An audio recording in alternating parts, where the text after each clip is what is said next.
Ser podcast. Estás escuchando El Abierto de Hoy por Hoy. Cada día analizamos las noticias más relevantes de la actualidad, las claves políticas, económicas y sociales, con las voces de los protagonistas y los distintos puntos de vista de nuestros tertulianos.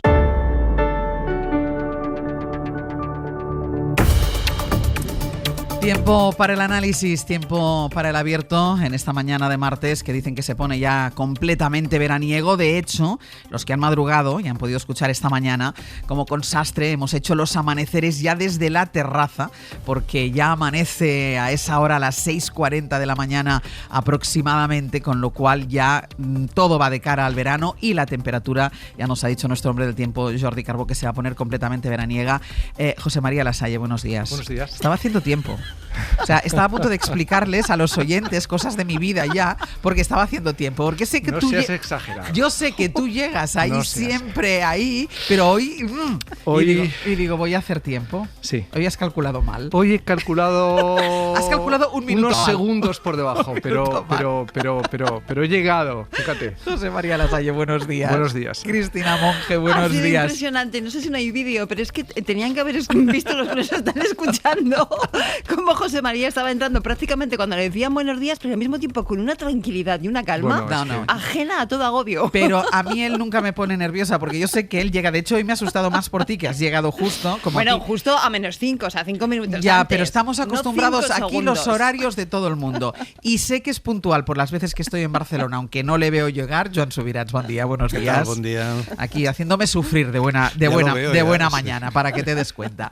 Venga, vamos a abrir. Ya les decía que va de cara al calor esto ya, y que va a ser un día ya un poco bastante tórrido en algunos puntos de España. Vamos a empezar, y vamos a empezar con algo que está en la agenda, que va a pasar a lo largo de esta mañana, tirando al mediodía, y es el debate que se va a dar en Bruselas y que tiene una importante derivada, tiene de hecho una importante derivada doméstica para nosotros. Vamos a empezar por explicar esa votación, porque España lleva hoy al Consejo de Asuntos Generales de la Unión Europea la propuesta para hacer idiomas oficiales de la Unión los cooficiales en España, es decir, para que sean oficiales en la Unión Europea también el catalán, el euskera y el gallego, y eso implicaría que las instituciones pasaran de utilizar 24 a 27 lenguas. Corresponsal comunitario Enrique García Pozo, ¿qué tal? Buenos días.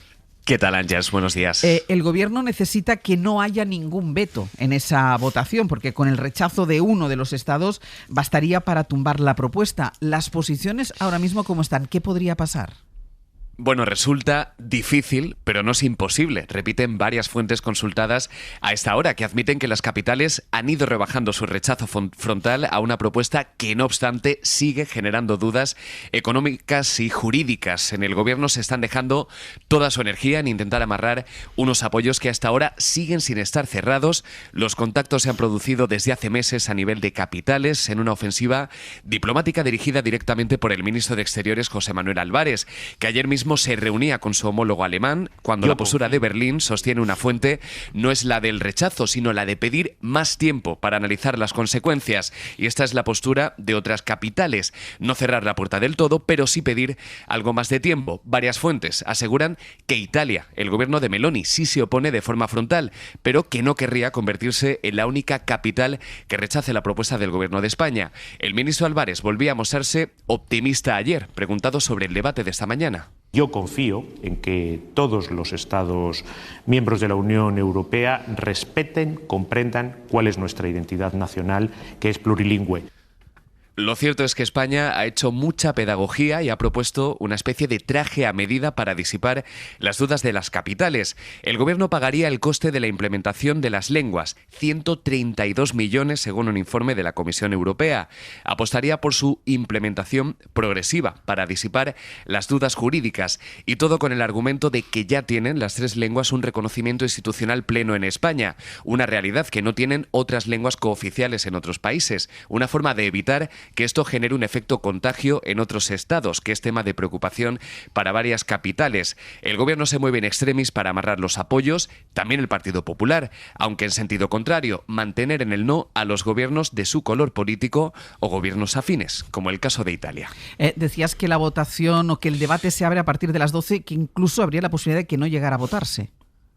Sí, el punto continúa en el orden del día, pero la decisión de si se vota o no se decide en el último momento. Ya ocurrió en 2023, bajo la presidencia española, fue punto del día, estuvo dentro del orden del día en una sesión del Consejo de Asuntos Generales, pero finalmente España dijo que no hacía falta votarlo porque no se había amarrado esa unanimidad previa. Podría ocurrir este mismo escenario, repiten varias fuentes, que el punto se debata, pero que no se someta a votación, lo que no significaría que España tire la toalla, insisten, ¿no? Si no se vota hoy, volverá a ponerse encima de la mesa en otra reunión del Consejo de Asuntos Generales. En cualquier caso, despejaremos dudas a primera hora de la tarde, seguramente, Enrique. Gracias. Eso es. A vosotros. Hasta luego. Estaremos pendientes de lo que pasa en Bruselas con este debate y esa posible votación. Y nos decía ahora nuestro corresponsal, se mueve el Partido Socialista, se mueve el Partido Popular, se mueven los dos partidos, evidentemente, en sentido contrario, porque convertir en oficial el catalán en Bruselas, recuerden que forma parte de los acuerdos del PSOE con Junts que permitieron dar la presidencia del Congreso de los Diputados a la socialista Francina Armengol y allanar el camino hacia la investidura. De hecho, es el pacto que llevó también a que se pueda utilizar las lenguas cooficiales en el propio Congreso, algo que hay que decir que se ha normalizado completamente. Y esto es lo que da ese recorrido relevante para la política española, lo que pueda pasar hoy en Bruselas. Guillermo Lerma, buenos días. ¿Qué tal? Buenos días, Ángeles. Lo apuntaba ahora Enrique, los socialistas llevan meses negociando en la capital comunitaria que se dé ese paso que serviría para lograr que Junts se sentara a negociar y apoyara otros asuntos pendientes, y el Partido Popular, también por estrategia nacional, presiona a otras capitales en sentido contrario, está haciendo llamadas a colegas de partido para que esta reforma, para que sean oficiales estas tres lenguas cooficiales en España, para que esta propuesta encalle. Sí, el pulso entre el PSOE y el PP es evidente. El gobierno ha intensificado los contactos para intentar apaciguar las dudas de los países más reticentes, y aunque Génova evita confirmar sus movimientos en Europa, la dirección del partido en Cataluña sí que reconoce que se están produciendo llamadas. I si estan havent-hi, evidentment, trucades, és perquè hi deuen haver també trucades en sentit contrari. No es llamadas para evitar que la oficialidad del catalán, el euskera y el gallego salga adelante, contactos que también confirman desde la dirección de Vox. José Antonio Fuster es su portavoz. El Partido Popular tiene la red de contactos de una zarigüeya. Entonces, ¿qué es lo que hace el Partido Popular? Se pone en contacto con nosotros y dice, mirad a ver si vosotros, que tenéis contactos, que tenéis socios y aliados. Vox, que asegura que el PP también se ha puesto en contacto con ellos para que movilicen a los primeros ministros que forman parte de su familia política en Europa. La derecha es consciente de que necesitan una corriente crítica de más de un país que se oponga a la oficialidad para lograr que otros países se animen a vetar la propuesta del gobierno español. En cualquier caso, Génova se limita a criticar la medida, no reconoce que esté haciendo una campaña a la contra. Lo que sí le puedo decir es que el Partido Popular quiere más a las lenguas oficiales que Pedro Sánchez, porque nosotros no las utilizamos políticamente y no las manoseamos, y que nuestra política internacional es mucho más seria y mucho más rigurosa de cómo lo hace Pedro Sánchez, y que entre otras cosas queremos que exista también un respeto a la legalidad en la Unión Europea.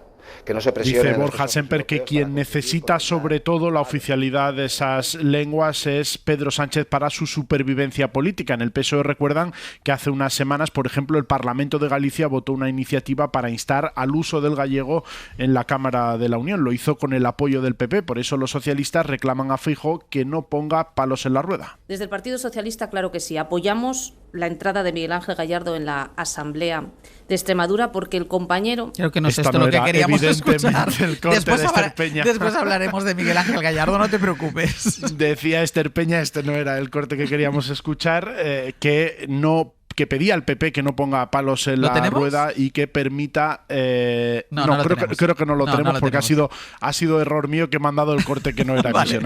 Vamos a reconocerlo. Vale. El PSOE que pedía al PP que no ponga palos en la rueda y que permita la aprobación de esa iniciativa, que no haga campaña en contra, conscientes en el PSOE y en el gobierno, Ángels, de que necesitan cumplir con ese compromiso con Junts para dar un impulso a la agenda legislativa en el tramo final del curso.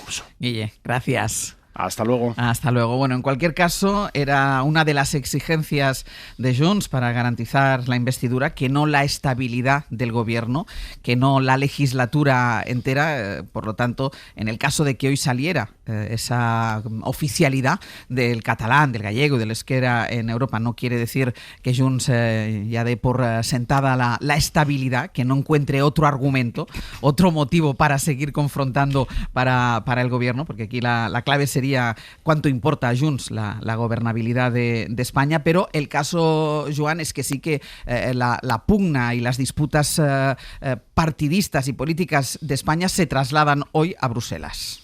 Sí, y es un debate que yo creo que tiene dos derivadas. Una que es, creo, la más importante, que es hasta qué punto, la pluralidad existente en España se traslada, la pluralidad lingüística que existe en España de manera muy clara y que la Constitución reconoce en el artículo 3, etcétera, etcétera, se traslada también a un escenario como es el escenario europeo, caracterizado precisamente por la idea de que Europa, si algo es plural, ¿no? Yo recordaba en las claves esta mañana, ¿no?, que Humberto Eco, cuando le preguntaban cuál era la lengua de Europa, decía que era la traducción, que es una manera muy, muy explícita, ¿no?, de hablar de una unidad, de algo muy extraño, porque Europa es un objeto político no identificado, es decir, que es algo que no es ni una federación ni un Estado, y esa cosa extraña pues tiene el hecho de que tiene 24 lenguas distintas que se usan en un escenario institucional formado por 27 países, entre las cuales, por ejemplo, el inglés, que se utiliza muchísimo, sin que desde el Brexit haya un país que lo tenga como lengua oficial, porque sí que lo tienen Irlanda y Malta como lengua cooficial, y eso no pasa nada, y se reconoce el maltés que hablan 500.000 de personas, o el letón, o el estonio, o el checo, incluso el sueco y el danés, que están por debajo de las cifras de las que estamos hablando aquí cuando hablamos de lenguas cooficiales en España. Por lo tanto,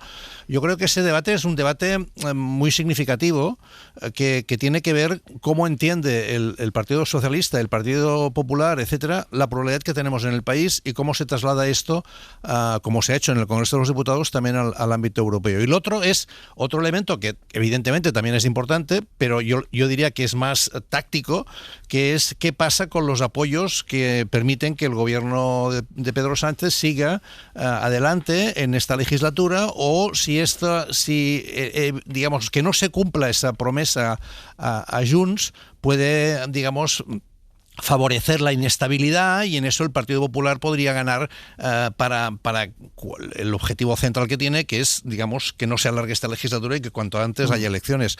Yo creo que es importante distinguir los dos campos, ¿no?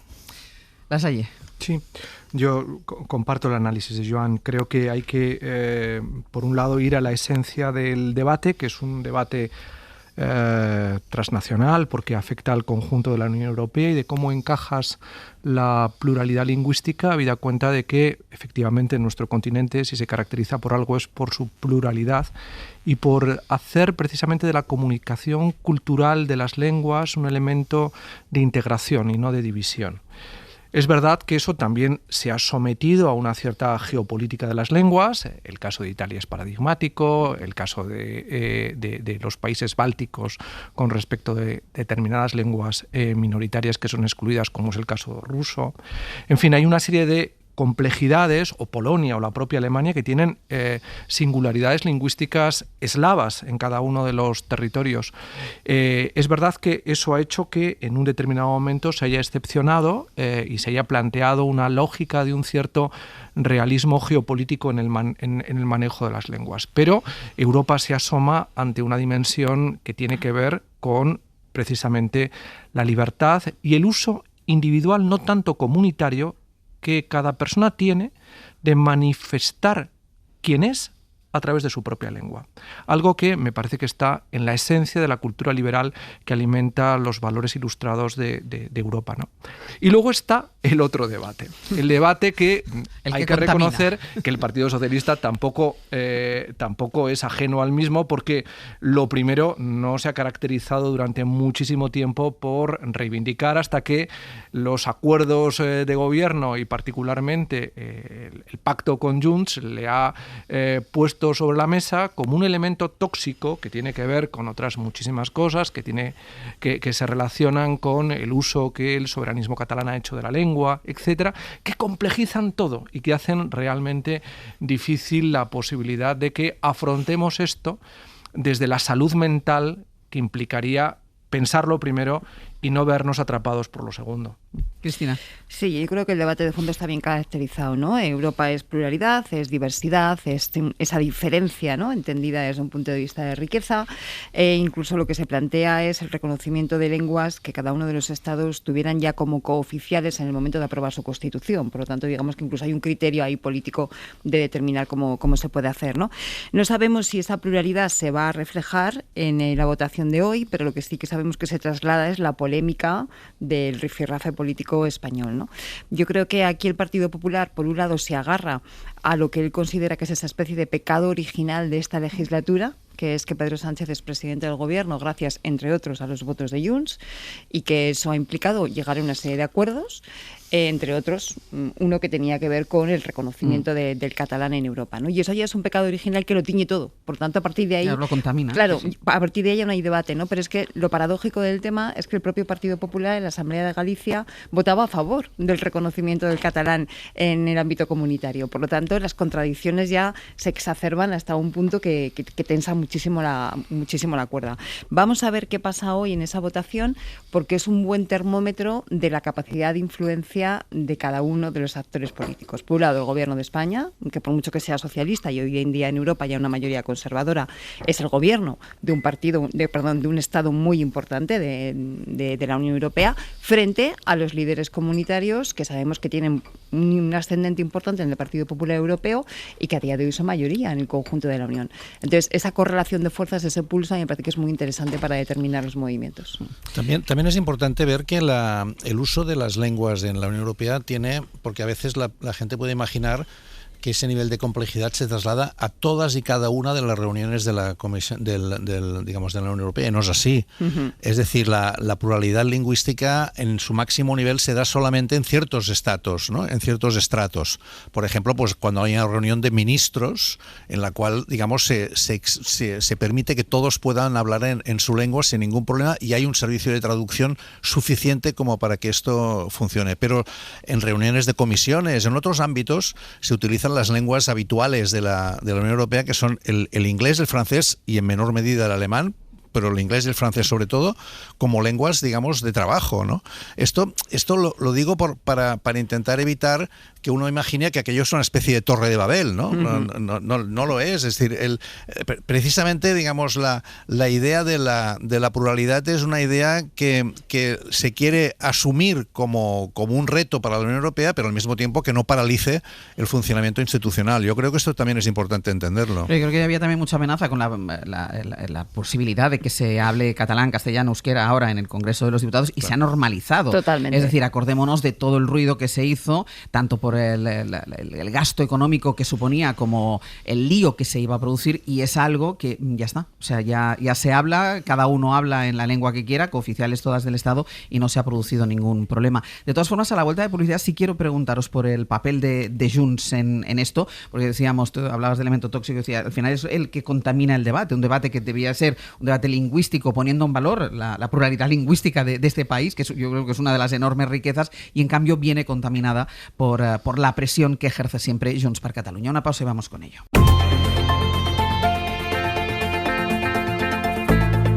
El Abierto. Ser podcast.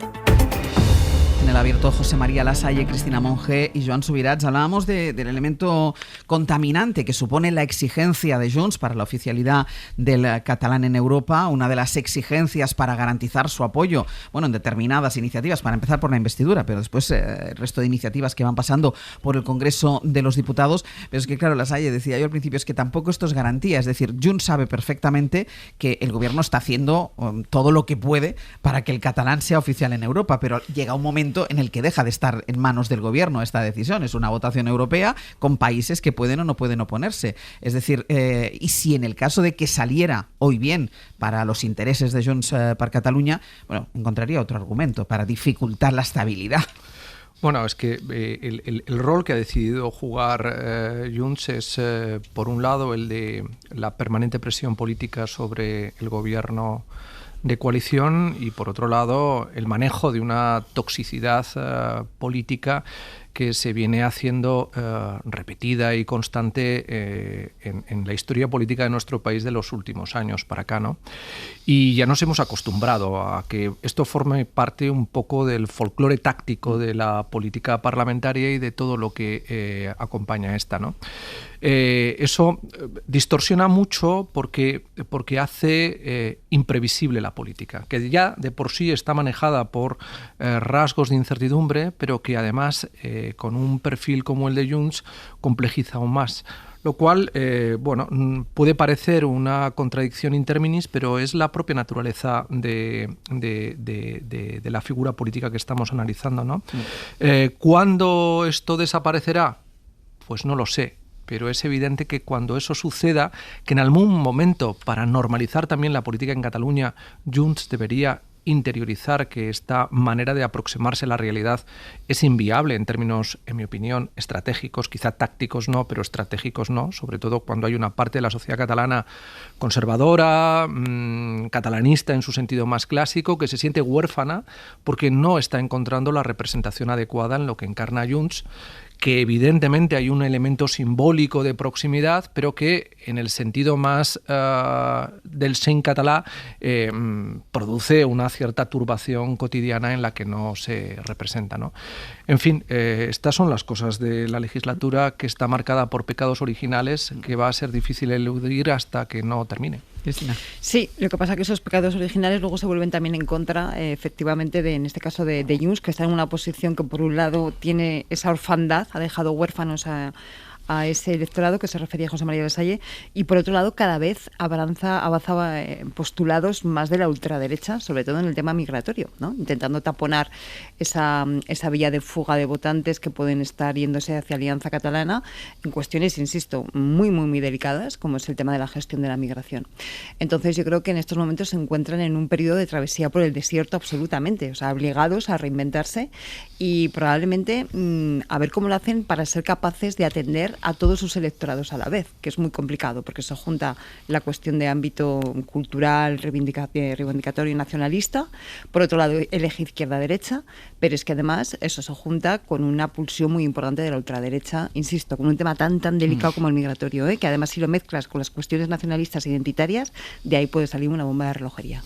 Sí, es que yo creo que la posición constante de Junts es ponerse a la contra, ¿no? Sí. Y digamos, generar una posición incómoda, de tal manera que haga recordar siempre que tienen a su líder fuera del país, que ellos reivindican aún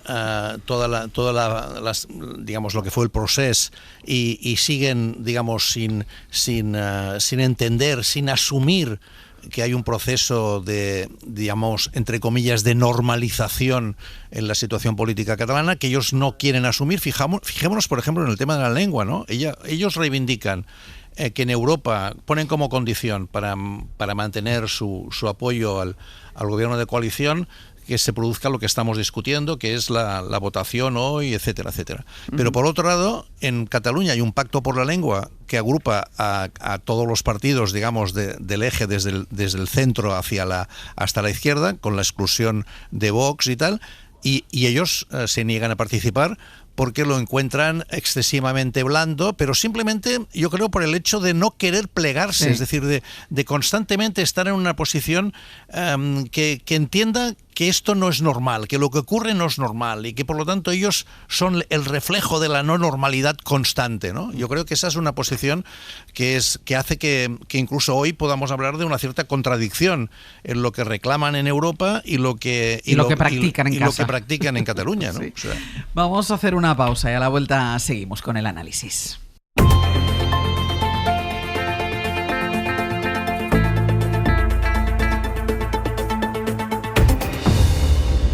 José María Lasalle, Cristina Monge y Joan Subirats. Vamos con otro asunto, que es el caso del hermano del presidente del gobierno, de David Sánchez, pero este caso, que tiene como investigado al hermano de Pedro Sánchez, resulta que el interés en el caso se ha movido estos días hacia el secretario general del PSOE en Extremadura, Miguel Ángel Gallardo, porque él ha conseguido aforarse, y decimos que ha logrado aforarse porque ha tenido que hacer una serie de maniobras para poder obtener esa condición, y si se tomó esas molestias es porque tenía evidentemente una intención clara. Isabel Vega, buenos días.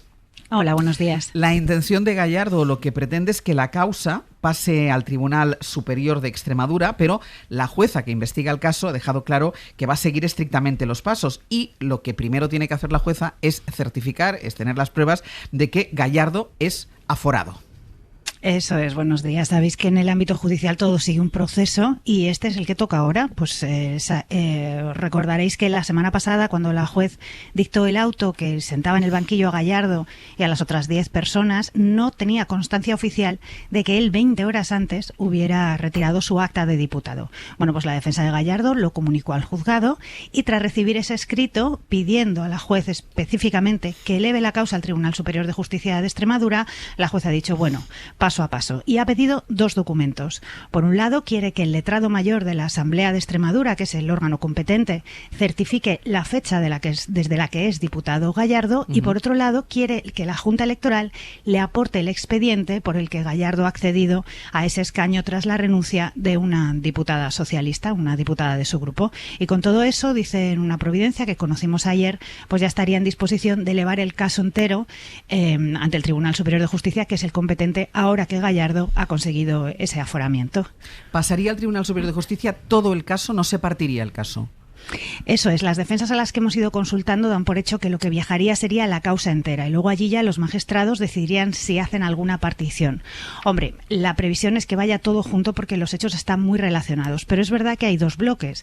Por un lado está el acceso de David Sánchez, el hermano del presidente del gobierno, a una plaza pública en la Diputación de Badajoz, que es la razón por la que Miguel Ángel Gallardo está señalado por delitos de prevaricación y tráfico de influencias, y luego hay otro segundo bloque que es la contratación también pública de Luis Carrero, que es esta persona que era amigo personal de David Sánchez y que accedió en comisión de servicios a un puesto que le llevó a compartir despacho con él.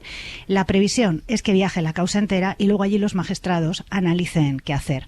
Esto tiene una doblez, y es que claro, contra lo que puede parecer o la tesis extendida, sobre todo por esta impresión que da de deseo de aforamiento, esto no necesariamente es positivo, sobre todo para el resto de los acusados que no gozan de ese aforamiento y que con el salto al Tribunal Superior de Justicia están perdiendo una instancia ante la que recurrir.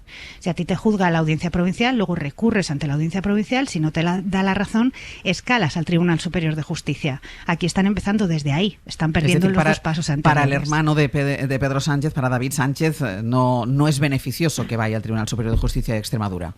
No necesariamente, quizá desde el punto de vista, si juegas con esa idea que parece estarse esparciendo de una persecución judicial o de un lawfare o de una causa de índole política, quizá puedas verlo desde ese prisma y considerar que igual sí que es más beneficioso. Pero el caso es que a pie de juzgado, cuando hablas con los abogados del resto de los investigados, te dicen que no necesariamente tiene que ser bueno, sobre todo por eso, porque pierdes una opción de que se escuche tu postulado y de que te den la razón. Empiezas como más tarde, la causa se acorta. Isabel, tú que estás siguiendo el caso de la jueza, basa la imputación en indicios. La imputación del hermano de Pedro Sánchez. Eso es, a lo largo de todo el año que ha estado abierta la causa, ella ha ido tomando declaraciones a un montón de testigos, a un elenco bastante amplio de investigados. Pensad que son 11 personas las que ha sentado en el banquillo, y ella llega a la conclusión de que aquí ha habido un momento en el que, por una serie de influencias que ella sustenta en la posición que ostentaba Pedro Sánchez como líder del Partido Socialista en 2016, antes de que se crease esta plaza, pues en Badajoz tenían conocimiento de la situación de búsqueda de empleo de David Sánchez y se le creó, por ser quien es, por ser hermano de quien era, esa plaza a medida. Lo ha ido sustentando a golpe de correos electrónicos y de testimonios que apuntan a que antes de que se adjudicase esa plaza, incluso antes de que se abriese la convocatoria, había rumores en el ámbito de la Cultura de Badajoz que referían que esa plaza iba a ser para él. Entonces, la juez lo que dice es que es inverosímil que no fuese para él si finalmente esos rumores se convirtieron en hechos contrastables. A partir de ahí, ella articula toda una tesis Perdemos. A golpe de influencias se crea esa plaza para él y luego se adapta a sus necesidades. Pues Isabel, muchísimas gracias, que teníamos algún problema ahí al final con la conexión. Muchísimas gracias, Isabel. Ay, disculpa. No, gracias, nada, todo ha ido perfecto, se te ha entendido perfectamente. Es importante. Esto tiene esa, hasta luego, Isabel. Tiene esa parte judicial y ya apuntaba ahora Isabel que Miguel Ángel Gallardo decidió buscarse ese aforamiento exprés para que la causa pasara al Tribunal Superior de Justicia. En poco más de un día se quitó del camino a otros 4 compañeros y accedió a un puesto de diputado. Recordemos que dimitió una diputada en la lista por delante de Gallardo. Iban otros 4 y renunciaron a esa posibilidad y la plaza, el asiento en el Parlamento fue para Gallardo y ahora solo puede procesarle el Tribunal Superior de Justicia de Extremadura. Ana Fernández Vila, buenos días. ¿Qué tal, Áñez? Buenos días. Y ese camino tan rápido hacia el aforamiento también ha sido muy polémico y a pesar de eso en el PSOE cierran filas con Gallardo, le defienden porque dicen que se está protegiendo de una cacería de la extrema derecha que le convierte en otra víctima socialista. Sí, el PSOE está visibilizando su respaldo absoluto a Gallardo y lo que argumentan primero es que como líder del partido en Extremadura le corresponde, dicen, estar en la Asamblea para ganar más peso político, para poder confrontar mejor con el PP, pero también justifican este movimiento de aforarse porque dicen que es otra víctima de la persecución que denuncian que están sufriendo solo por ser socialistas. Lo decía ayer Esther Peña. Es otra pieza más de la cacería, y digo bien, cacería, desatada por la ultraderecha política y mediática contra los políticos del Partido Socialista, contra sus familias y contra cualquiera. En privado, fuentes socialistas explican, de hecho, que ha habido una coordinación total entre Gallardo y la dirección socialista. Desde Ferraz ya venían, de hecho, desde hace tiempo recomendándole que diera este paso ante la sensación de desprotección que, según reconocen, les está generando la instrucción de la jueza de Badajoz. Admiten, además, en el PSOE, que lo que esperan ahora es que el aforamiento de Gallardo permita que toda la causa, incluido también lo que afecta al hermano de Pedro Sánchez, pase al Tribunal Superior de Justicia, como comentabais antes, ¿no? Que deje de estar esto en manos de esta jueza que aseguran que les está generando desprotección toda su instrucción para que se eleve todo el caso. Dicen que no tiene sentido que se divida, aunque eso sí los socialistas evitan reconocer que este sea el motivo que hay detrás del movimiento del líder del PSOE en Extremadura. Él, por su parte, ayer trató de salir al paso de toda esta polémica con esta propuesta. Si para el Partido Popular de Extremadura el problema real son los aforamientos, estamos en disposición de que abramos el Estatuto de Autonomía. Gallardo le tendió la mano al PP para debatir ahora sobre eliminar aforamientos, una propuesta de la que sí se desmarcó la dirección del PSOE. De esto sí, la portavoz federal dijo ayer que esto se enmarcaba en el contexto extremeño y no quiso valorar en sí esta propuesta, ni hablan de que se vaya a extender a otros puntos de la geografía española ni a nivel nacional. Ana, gracias. A vosotros. Es que claro, después de haber conseguido un aforamiento express, quitándote del camino a otros 4 compañeros que estaban antes que tú en las listas, una vez has conseguido ese aforamiento express para conseguir que el caso pase al Tribunal Superior de Justicia de Extremadura, tender la mano al Partido Popular para abrir el debate sobre los aforamientos. Pero es que hay más. Es que yo quiero que escuchen unas declaraciones que hizo en esta misma casa Miguel Ángel Gallardo. Eran en el mes de enero, y con esta contundencia, con esta claridad, con esta sencillez, explicaba que él no iba a hacer lo que exactamente ha acabado haciendo. De hecho, mire, mi compromiso es hacer oposición en la Asamblea de Extremadura y lo haré una vez que termine, entre otras cosas, este procedimiento. ¿Por qué? Porque yo no tengo que salir corriendo a una institución para aforarme, sino que prefiero previamente que quede cerrado y archivado este tema, porque de cualquier otra forma se podría entender que voy a aforarme para que sea el Tribunal Superior de Justicia quien tenga que asumir esta causa. ¿Qué me dices, Cristina? Pues me acabo de quedar ojiplática. Como me Yo no viendo. recordaba estas declaraciones, ayer las recordó Aimar, porque fue el quien le hizo la entrevista. Madre mía. Recordó estas declaraciones ayer por la noche en Hora 25 y claro, yo las estaba escuchando y no estaba dando crédito, porque ha hecho exactamente lo que con esa tranquilidad dijo en el mes de enero que no iba a hacer. Declaraciones que, por otro lado, están llenas de lógica y de sensatez, ¿no? Las de ese momento. Las de ese momento. Pero es que este tema yo creo que es una sarta de despropósitos del todo, ¿no? Porque si el PSOE realmente piensa que sus dirigentes están siendo objeto de una cacería, lo peor que puede hacer es reaccionar como lo ha hecho. Es salir corriendo. Porque a día de hoy ya nadie estamos hablando de esa causa contra el hermano del presidente del gobierno, que es de momento extraña y de momento no hemos visto nada concluyente que pudiera llevar a pensar que efectivamente en un momento en el que Pedro Sánchez, hay que recordar que era un proscrito de este país, le acababan de echar sus compañeros del partido, en fin, no era lo que es hoy ni muchísimo menos, ¿no? Que en ese momento enchufara a su hermano ahí, puede ser o puede no ser, yo no lo sé, pero no hemos visto ninguna prueba concluyente. Pero claro, en vez de estar con eso, lo que estamos en estos momentos es perplejos ante esta maniobra para intentar aforarse, que por cierto, me parece interesante la reflexión de carácter judicial que hacían las compañeras, ¿eh? El hecho de aforarte tampoco implica una mayor garantía de nada, ¿no? Pero bueno, de alguna forma él entendía que se podía proteger, tal y como efectivamente explican las declaraciones de hace unos meses, pero luego a renglón seguido encima dice, bueno, pues si queréis suprimimos los aforamientos. Entonces, es una huida hacia adelante que de alguna forma yo creo que desvela la incapacidad de afrontar con serenidad una estrategia que si tú sabes o si tú crees que efectivamente ahí no hay nada que esconder, pues defiéndete judicialmente. Y si finalmente piensas que puedes estar siendo objeto del lawfare, de la famosa cacería o de lo que sea, tendrás que tener una estrategia política y comunicativa para explicarlo.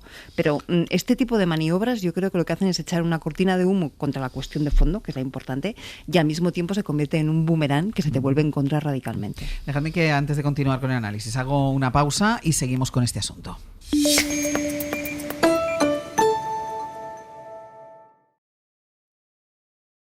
Tienes más Hoy por Hoy en nuestras redes sociales. Búscanos en Twitter, Facebook, Instagram y YouTube.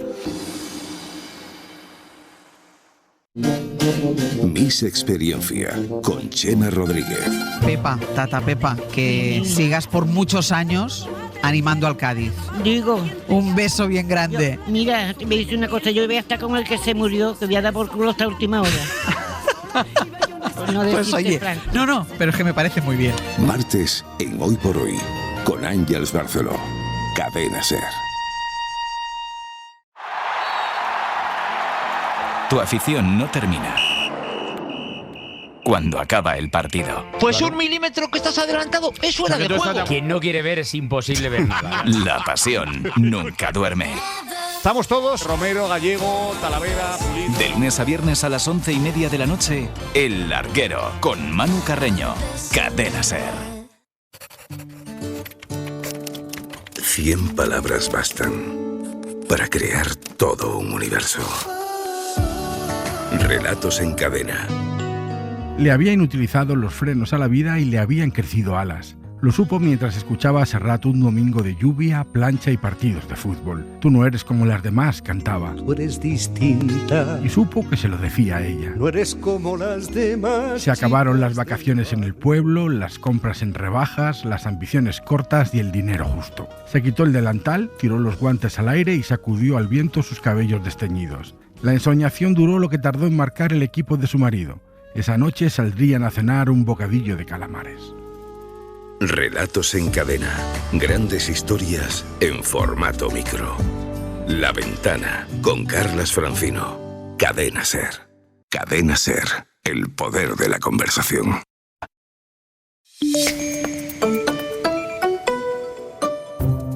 Dale, Íñigo. Pues te pido la palabra antes de que sigan tus analistas porque esto os va a interesar. El seguro de coche de Línea Directa es uno de los mejor valorados en España según la consultora Intellience. Y si te cambias, te mejoran el precio directamente. Llama al 917-700-700 o entra en lineadirecta.com. Llama 917-700-700 o entra en lineadirecta.com. Y ya no os interrumpo más. Hoy por Hoy. Àngels Barceló. 9:20 de la mañana, 8:20 en Canarias, en el abierto José María Lasalle, Cristina Monge y Joan Subirats, hablando del aforamiento exprés del secretario general de los socialistas en Extremadura, imputado en el caso del hermano del presidente del gobierno, aforado a pesar de que en el mes de enero dijo que precisamente no iba a hacerlo y que además, una vez aforado, tiende la mano al Partido Popular para abrir el debate sobre qué hay que hacer con los aforamientos. Subirats. Sí, yo creo que el caso, tal como está, tal como lo hemos ido, digamos, conociendo, demuestra un nivel, digamos, iba a decir, de desvergüenza política, ¿no? En el sentido de que uno dice lo que le conviene en cada momento. No sabemos si la diputada que ha dimitido lo ha hecho para facilitar el tránsito, es imaginable que pueda ser así. Luego se saca de encima a 4 personas que estaban en la lista antes que él. Es decir, realmente el esfuerzo y la prepotencia del máximo dirigente del Partido Socialista en Extremadura en este tema es bastante espectacular, sin que yo acabe de entender demasiado qué gana con todo ello. Es decir, supongo que el punto de partida, aparte del descrédito que puede ocasionarle, etcétera, en su propia carrera política, lo que parece que promueve esta especie de tránsito es que debe pensar que hay una enemistad manifiesta de la jueza que tira adelante el caso, porque ¿qué garantías tiene? O sea, ¿qué está ganando pasando al Tribunal Superior de Extremadura? ¿Qué está ganando? Que haya más de un magistrado porque es un tribunal que ya es de carácter colegial que examine el caso, pero en cambio, como decía la compañera que nos ha hecho todo el análisis desde Extremadura, se está perdiendo una posibilidad de recurso. Arrastra con esa posición al conjunto de las personas que están sometidas a este proceso. No sé, yo creo que realmente, desde mi punto de vista, se justifica muy mal todo este proceso y además si por elevación, digamos que genera una situación de descrédito también hacia la política, ¿no? Porque de entrada su propio partido. Tú hablabas del descrédito personal, claro, pero al final es un descrédito que señala al Partido Socialista. Incluso la clase política, Àngels. Es decir, que hay políticos que por su condición tienen una serie de privilegios que no tienen los demás. Esto es histórico, ya lo sabemos, el del aforamiento, y se puede perfectamente defender porque históricamente es así. Pero en el momento en que hay, yo me acuerdo de aforamientos de una persona que era arquitecto, senador, y que utilizó el aforamiento para evitar un proceso que iba contra su condición de arquitecto. Su profesión. Entonces, estas son cosas que no son explicables, ¿no? Yo creo que esto, digamos, es un caso que no es precisamente ejemplar, ¿eh? Bueno, este tipo de situaciones creo que son las que verdaderamente erosionan y dañan al sistema institucional de la democracia, porque la colocan ante el espejo de los seres humanos que hacen la política y que manifiestan, me atrevería a decir, casi lo peor de su condición, que es lo que en estos momentos está poniendo de manifiesto Miguel Ángel Gallardo, ¿no? Y además de una manera torpe y torticera a la vez, y sin que en principio redunde en beneficio de nadie salvo de él mismo, con lo cual todo lo que sostiene la narrativa de la política se ve comprometida a través de momentos y situaciones como las que estamos analizando, ¿no? Y que desde un punto de vista incluso intelectual no acabas de entender qué es lo que se está buscando a los efectos finales, que en este caso podría ser tratar de limitar la erosión que proyecta sobre el presidente del gobierno todo este debate. Con lo cual, uno se queda realmente, como se decía cuando yo era niño, ojo plático, ¿no? Es decir, como, pero ¿de qué no me estoy enterando? Porque realmente se te queda como cara de tonto pensando, ¿de qué no me estoy enterando en esta jugada? Porque hay algo tan poco sensato, en el sentido más profundo del término, que realmente pone en evidencia muchos la naturaleza de muchos de los políticos. Y claro, este es un panorama realmente complejo cuando tenemos cuestiones de la envergadura que tenemos por delante en Europa, en el mundo, etcétera, ¿no?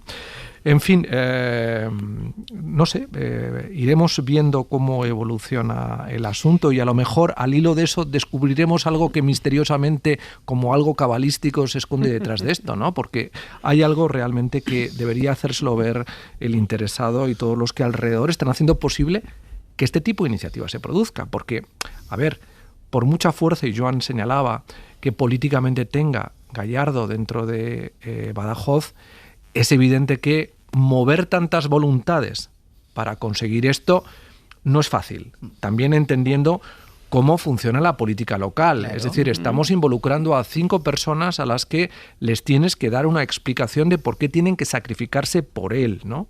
Y por mucha fuerza que tenga políticamente este personaje, vamos a dejar unos puntos suspensivos ahí, porque no es tan fácil movilizar, sobre todo en los ámbitos de la política tan local como pueda ser el caso de Extremadura, ¿no? En fin, de todas maneras, sí creo recordar que incluso en los tribunales superiores de justicia hay segunda instancia en los supuestos en los que, como en este caso hay un tema de naturaleza penal ante el Tribunal Supremo, dependiendo de cómo se desarrolle el propio procedimiento. Yo creo que en el tema concreto la estrategia política a todos nos hace un poco incomprensible, salvo que efectivamente mañana conozcamos algo nuevo que de repente sea una pieza que haga encajar todo, ¿no? Pero desde luego a día de hoy la estrategia política es un poco extraña. Pero yendo a las cuestiones de fondo, ¿no? El papel de las administraciones locales y de las redes políticas locales, muchas veces mucho más vulnerables a peligros clientelares que acaban teniendo repercusiones, ¿no? Porque efectivamente aquí ha habido por lo menos 5 personas implicadas para que el señor Gallardo pudiera estar aforado, ¿no? ¿Cómo han funcionado esas relaciones? ¿Qué ha habido allí por medio? ¿Cómo se ha tomado esa decisión dentro del Partido Socialista de Extremadura? Entonces, eso por un lado. 2, la función de los partidos políticos. Los partidos políticos, que ahora mismo son elementos muy desprestigiados y con muy poca confianza por parte de la ciudadanía, son piedra angular del sistema democrático. Y tienen muchas funciones. Tienen la función de agregar preferencias, de elegir a los que nos van a representar, etcétera, etcétera.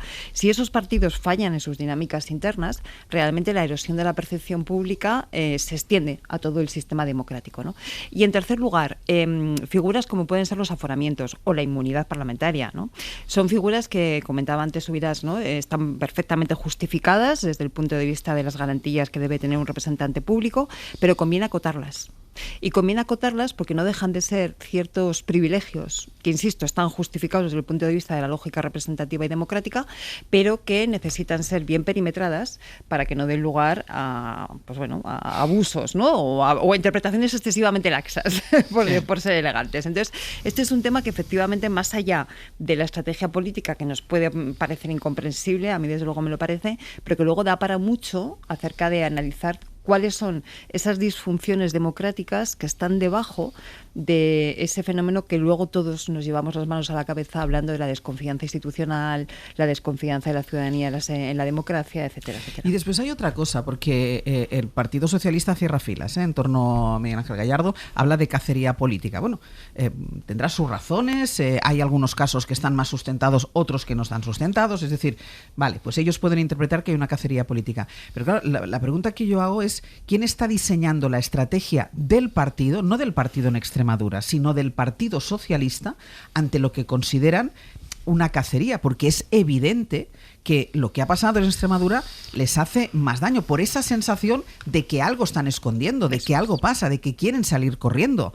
Entonces, ¿quién hay al mando que esté diseñando? Si de verdad consideran que es una cacería, que tendrán sus motivos, insisto, si lo es, tiene que haber una estrategia, primero, de clarificar, sobre todo de clarificar y no de enmarañar. Y lo que está haciendo ahora mismo el Partido Socialista es, en Extremadura, ¿vale? Pero avalado por el Partido Socialista de Ferraz, que sale defendiendo la postura de Gallardo. Es decir, ¿quién hay ahí? Sí, realmente hay situaciones que no acaban de entenderse. Es cierto que hay una parte, digamos, que tiene su lógica, que sería decir, un líder en la oposición que no esté en el Parlamento de una comunidad digamos, tiene problemas de reforzar su liderazgo y de hacer oposición porque no está presente. Esto le pasa a Óscar López en Madrid, le pasa a Diana Morán en la Comunidad Valenciana, es decir, es algo que debilita. Le pasaba a Feijóo, ¿os acordáis? Cuando fue nombrado que él no estaba en el Parlamento, etcétera. Por tanto, hay una parte, digamos, de razón política que justifica esto. Pasa que el momento en que se hace, el haberlo negado antes, etcétera, es un desastre. O sea, sí. ¿Qué vas a decir, Lasalle? No, que también a veces juega, y en este contexto de la imagen pública, el control de daños. Es decir, si no interviene el Tribunal Superior de Justicia, no se produce una dilación ante el riesgo de una sentencia condenatoria más rápida en primera instancia. Y ahí entran una serie de dinámicas asociadas al cálculo de los tiempos y todo lo que, asociado al cálculo de esos tiempos, proyecta sobre la imagen que al final la cacería política no es alrededor del hermano de Pedro Sánchez o del presidente de la Diputación de Badajoz, es realmente la figura del propio presidente del gobierno, que es lo que aquí se está buscando. Que además, alrededor de todas estas maniobras, lo que se pone de manifiesto es un anillo de presión mediática donde se involucra a su mujer con una instrucción abierta, se involucra a su hermano, está la persona más próxima políticamente en su momento a él, como fue el ministro Ábalos, etcétera, etcétera. Hay toda una narrativa que va asfixiando la imagen pública del presidente y que la administración de los tiempos se convierte en un factor relevante habida cuenta de una legislatura que puede durar hasta el año 27, ¿no? Entonces también este elemento hay que tenerlo presente a la hora de jugar con estas claves que no sé si son más sutiles, pero que sí probablemente están en un cierto trasfondo que explica, dentro de la inexplicable de la narrativa que acompaña todo esto, porque, por otro lado, el impacto que para la imagen pública del Partido Socialista y particularmente, yo creo que para toda la complejidad de la maralla que estamos descubriendo vinculada al presidente del gobierno, dañan muchísimo las expectativas políticas, ¿no? Y luego hay decisiones que yo creo que sería ingenuo pensar que sus repercusiones se quedan en el ámbito local territorial, ¿no? Este caso efectivamente no tiene que ver con el Partido Socialista de Extremadura, tiene que ver con Pedro Sánchez directamente. Por lo tanto, las decisiones y la estrategia correspondería que las hicieran pensando en clave nacional y sobre todo en esa clave estratégica de cómo defender la figura que consideran ellos que está siendo atacada, que es la del presidente del gobierno y secretario general del Partido Socialista. Y sin embargo da la sensación de que la partida se ha jugado en una estrategia a nivel local, cuando obviamente la batalla no está siendo en un escenario local, sino que está siendo en un escenario nacional. En el abierto, José María Lasalle, Cristina Monge y Joan Subirats. En lo que se refiere al Partido Popular, ha quedado estos días un poco en segundo plano su propia efervescencia interna, que había empezado a dejarse ver en plenos preparativos para el Congreso, que ya saben que el partido va a celebrar la primera semana de julio. Veíamos voces en direcciones que parecían distintas, si no contrarias, con matices diferentes, y por eso Alberto Núñez Feijóo había empezado a enviar el mensaje de que sería un Congreso mucho más plano de lo que se podía esperar. David Junquera, buenos días. Hola a todos. Porque el plan era dejar donde están aparcados los temas que pueden ser más espinosos. Posiciones ideológicas sobre el aborto, sobre la eutanasia, o también su estrategia, su relación con la ultraderecha. Bueno, esta mañana estamos contando que el Partido Popular no quiere hablar de Vox en su Congreso, no quiere hablar precisamente de eso, de esa relación con la ultraderecha, pero sí va a aprovechar el Congreso y sus ponencias para modificar y endurecer su política migratoria. Ya lleva mucho tiempo el PP asomando la patita con este tema, enseñando alguna carta para mostrar por dónde iba a ir la jugada. Una jugada que va a quedar negro sobre blanco este julio en las tablas de la ley del partido. Esto es, la ponencia política, que está en modo bosquejo ahora mismo, pero que tiene un capítulo muy importante dedicado a la inmigración. El texto está verde aún, según nos reconocen desde el partido y también los ponentes, y los encargados de redactarlo son precisamente dos varones moderados, Moreno y Mañueco, pero todo va a depender al final de un Feijóo que ha dejado claro en Telecinco por dónde quiere que vaya la cosa. En la ponencia política habrá un apartado importante en materia de inmigración. Estamos a favor de la inmigración regulada y estamos a favor de disminuir la inmigración en nuestro país.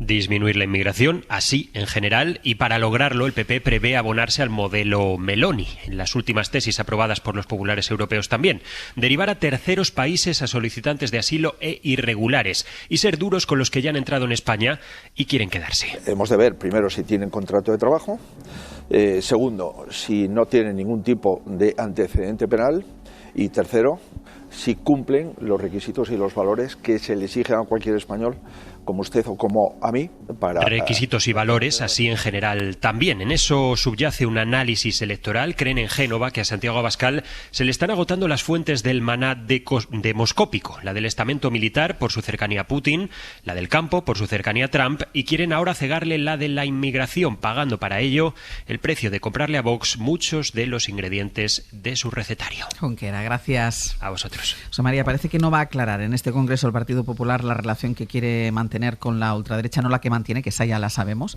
sino la que quiere mantener, pero sí parece que tiene claro querer taponer la posible fuga de votos hacia la ultraderecha en un tema como la inmigración, que ya ha salido antes cuando hablábamos de Junts.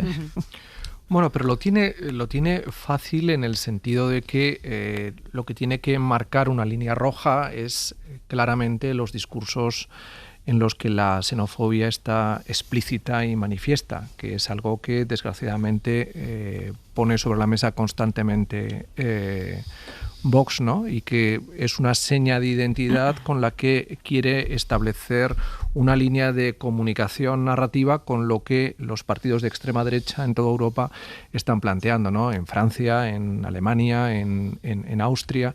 Y yo creo que este es un rasgo de identidad en el que el Partido Popular no va a incurrir porque forma parte de la cultura política del Partido Popular Europeo y que en el caso además alemán está claro. Pero también hay que señalar que lo que parece evidente y forma parte también un poco de la dinámica de nuestro tiempo es que a nivel europeo todos los gobiernos parecen alineados en poner sobre la mesa dinámicas de endurecimiento respecto de la política migratoria. Y esto también hay que asumirlo. Creo que la línea roja está claramente en el condicionante ético y moral que planteaba al comienzo, ¿no?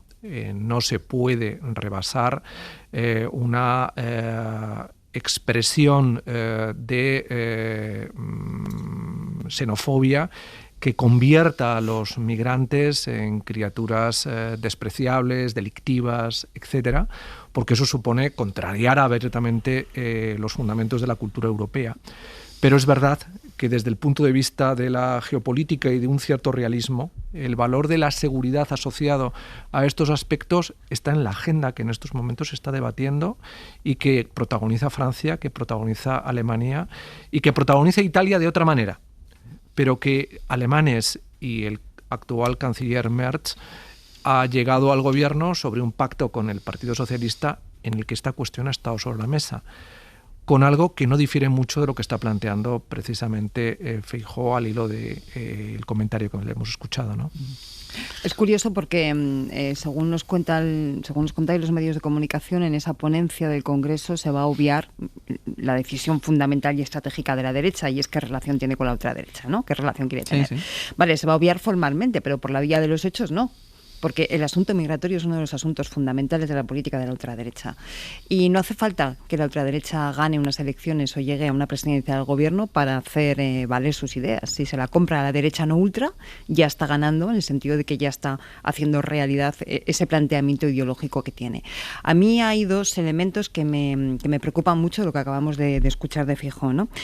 Primero, la alusión clarísima a los antecedentes penales. Hablar de inmigración es hablar de antecedentes penales. Por lo tanto, la sombra de la sospecha y la asociación de migración con delincuencia automáticamente emerge en la cabeza de todo el que esté escuchando esas declaraciones. Tenemos que exigir a los migrantes que no tengan antecedentes penales. ¿Y al resto? ¿No? Pero no, hablamos de antecedentes penales cuando hablamos de migrantes. Y en segunda cuestión, En segundo lugar, la cuestión de los valores, ¿no? Hay que exigir los valores democráticos. Yo ahí podría coincidir, pero y cuando vemos en las calles de muchas ciudades españolas manifestantes de la ultraderecha profiriendo gritos de Heil Hitler o haciendo proclamas racistas, xenófobas o fascistas, a esos señores, a esas señoras también hay que exigirles un cumplimiento y una asunción de los valores democráticos. ¿Qué hacemos con ellos entonces? Entonces, sí, claro, me parece que es muy peligroso perimetrar por ahí el debate. Joan. No, yo creo que este es un tema muy, muy importante, ¿eh? Es decir, y digamos, no se puede abordar de una manera táctica, sino de una manera estratégica. ¿Por qué digo estratégica? Porque, digamos, por ejemplo, la frase disminuir la inmigración, pero ¿de qué estamos hablando? Es decir, así en general. Claro, y las cifras, ¿no? Es decir, ¿cuál es la perspectiva demográfica del país, ¿no? ¿Cuál es la posibilidad de reemplazo, digamos, que tenemos desde el punto de vista de nacimientos en España? ¿Cuáles son las necesidades que tenemos desde el punto de vista de gente que necesitamos para muchos trabajos? Entre ellos, por ejemplo, todo el relacionado con los cuidados. ¿Qué perspectivas demográficas tenemos y qué necesidades tenemos de inmigración? Este sería un primer punto importantísimo. Un segundo punto importante. Tenemos casi en este momento como promedio en España un 15% de personas inmigrantes. ¿Cuál es la proporción de diputados, digamos, no nacidos en España que tenemos en la Congreso de los Diputados? El 2%. En Barcelona, por ejemplo, ¿no? Tenemos casi un 30% de personas nacidas fuera de España que residen en Barcelona. ¿Cuál es el porcentaje de personas nacidas fuera de España que están presentes en la Guardia Urbana, en la administración municipal, los empleados públicos? El 1,5%. Tenemos un problema de regularización general del sistema del país que se adapte a unas circunstancias que han ido cambiando.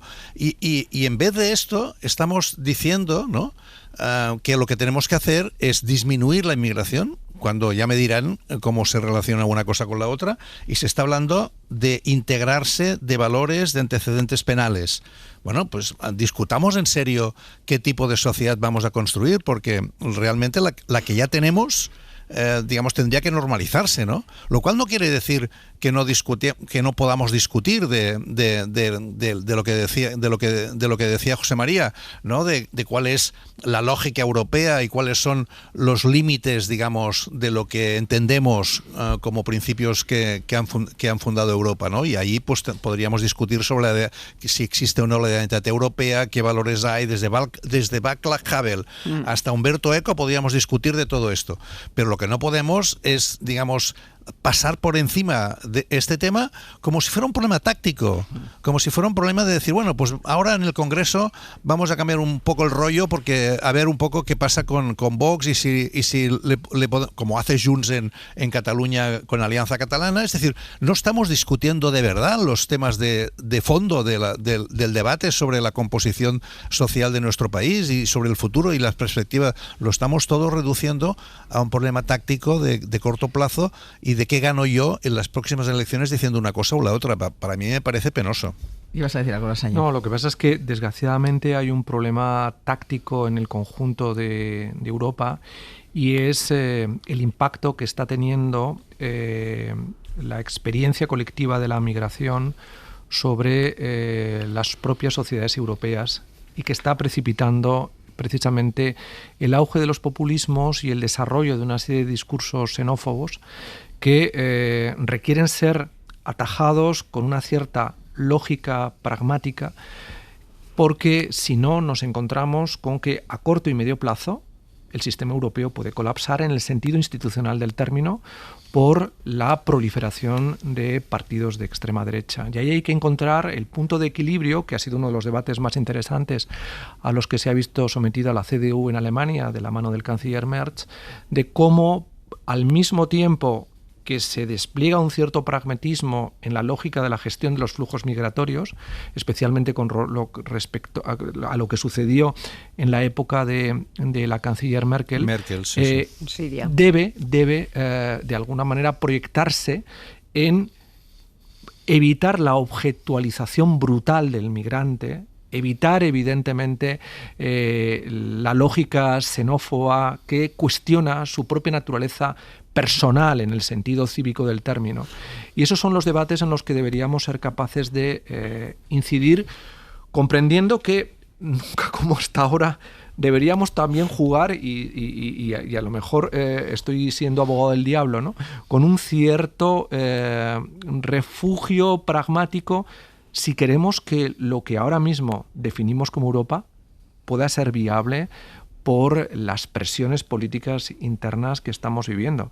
Este es un debate que debemos poner sobre la mesa con serenidad, pero es un debate que hay que abordar.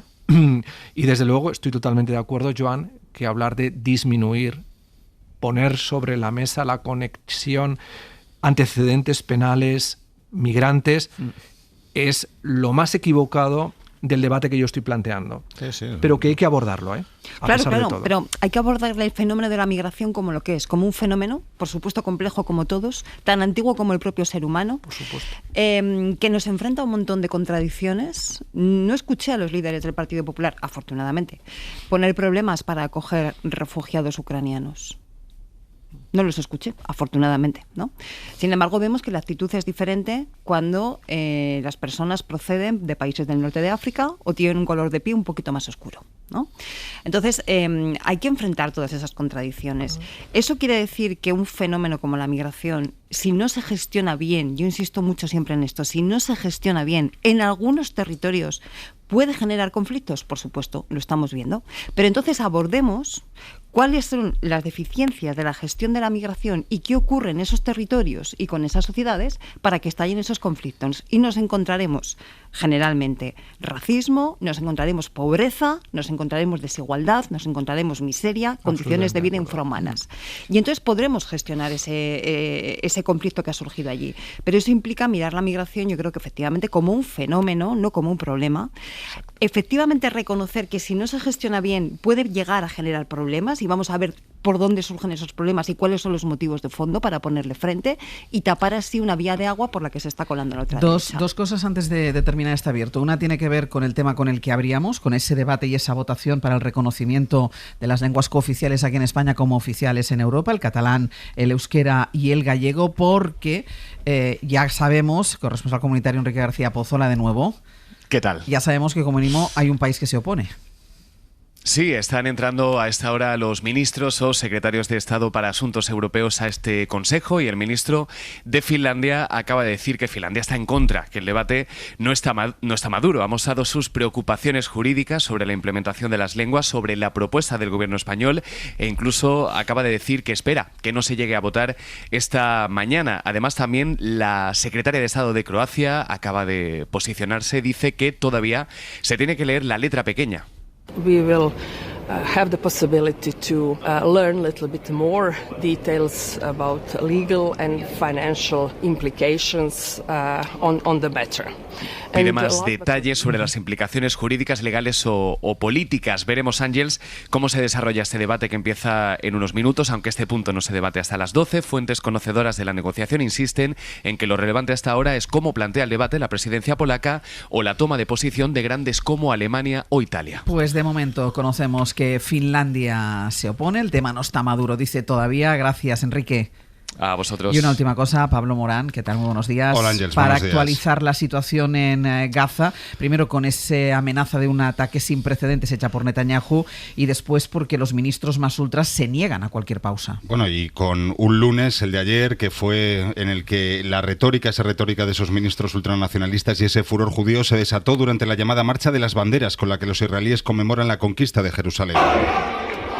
Es un día en el que ese movimiento y esa marcha que recorre la ciudad vieja de Jerusalén pues tiene prácticamente, Ángels, barra libre para increpar, para agredir a la población palestina, para desear su muerte y amenazar con su destrucción. Los comerciantes palestinos cierran los negocios para que no se los destrocen, y efectivamente los ministros ultras de Netanyahu se unieron ayer a la fiesta, entre ellos Itamar Ben-Gavir. Se plantó de nuevo en la explanada de las mezquitas para rezar por el éxito de la guerra, dijo. Después arengó a las masas reivindicando la propiedad de Gaza y apostando por volver a cortar la ayuda humanitaria a los palestinos. Todo esto en paralelo a los últimos movimientos en torno a la negociación de un alto el fuego. Netanyahu sugirió anoche que Israel podría anunciar avances pronto, pero la verdad es que son confusas y muy contradictorias las noticias que siguen llegando de esta negociación. Estados Unidos ha planteado una nueva propuesta, pero la prensa israelí ya avanzó anoche que el gobierno de Netanyahu no la acepta. Pablo, gracias. Y hasta luego.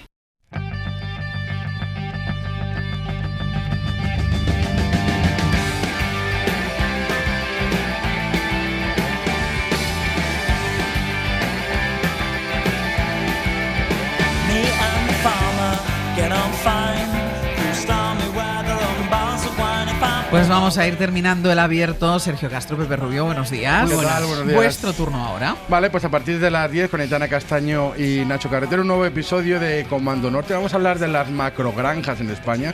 En la actualidad hay más de 90 movimientos vecinales, que se dice pronto, sumando esfuerzos contra las grandes explotaciones ganaderas. Lo vamos a hacer con José Manuel Marraco, que es abogado especializado en derecho ambiental, que lleva defendiendo a los activistas de Greenpeace nada menos que hace más de 30 años. Muy bien. Bueno, en mis experiencias con Chema Rodríguez recibimos a Esperanza, de 86 años, es la última del club de Triana, del club del Orgullo Vieja, y bueno, es una mujer que se quedó viuda muy joven y se acerca a los 80 años y ha rehecho su vida, ha recompuesto su vida sentimental. Maravilloso, ¿verdad? Y muy bien, ¿no? Estupendo. Por favor, siempre del amor. Con la cabeza, estupendo, claro. viva el amor. Vale, vale. Y también, No muy solo importante, para los oyentes que nos están escuchando en este momento y le interesan los jardines y las plantas, 900, 100, 800 para cualquier consulta que quieran hacer a Eduardo Barba, que por cierto hoy nos habla de petunias y calibrachoas, que no es una planta vasca, sino una petunia más. Calibrachoas. 900, 100, 800. Exactamente. Para consultar con Eduardo Barba. Lo Podría que ser quieran. Lendakari de Euskadi. Un pincho de calibrachoa. 15 minutos de fama con Martín Bianchi. Destaco dos cosas: la graduación de la infanta Sofía, como pasa el tiempo, y hablaremos de la herencia del dueño de Mango, de Isaac Andic, valorada en 8.000 millones de euros. Andy, que si yo fuera familiar iba a estar ¿No nos aquí. ha dejado nada, Sergio, a nosotros? A nosotros nada. He estado escrutando los árboles genealógicos y no hay manera. No hay manera. Pues todo esto desde ahora y hasta que terminemos a las 12:20 de la mañana. José María Lasalle, Cristina Monge, Joan Subirats. Hasta la semana que viene. Un abrazo. Adiós. Para no perderte ningún episodio, síguenos en la aplicación o la web de la SER, Podium Podcast o tu plataforma de audio favorita.